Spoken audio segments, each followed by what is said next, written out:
杨梅出身的张芳杰校长，二战后返乡办学，培养无数客家子弟，因此杨梅人保留张校长故居，成立杨梅故事馆。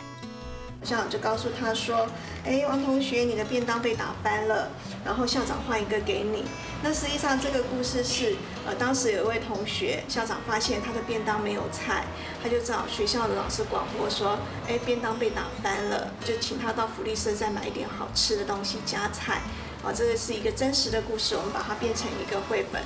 很怀念啊！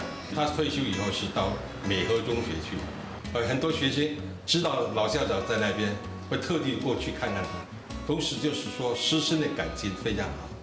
张校长在杨梅逢品一后，风评很好。逢品一后，我们这一间就是张校长他当时的一个客厅，然后这一间是他的书房。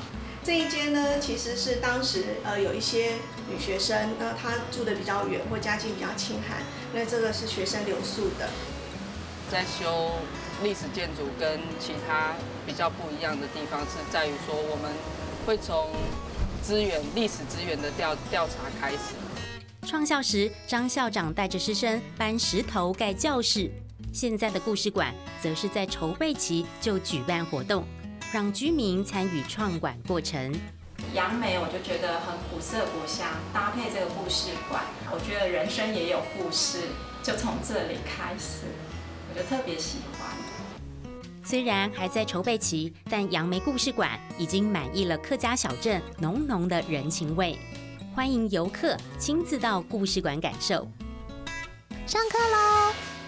逢品一后，逢品一后，逢品一后。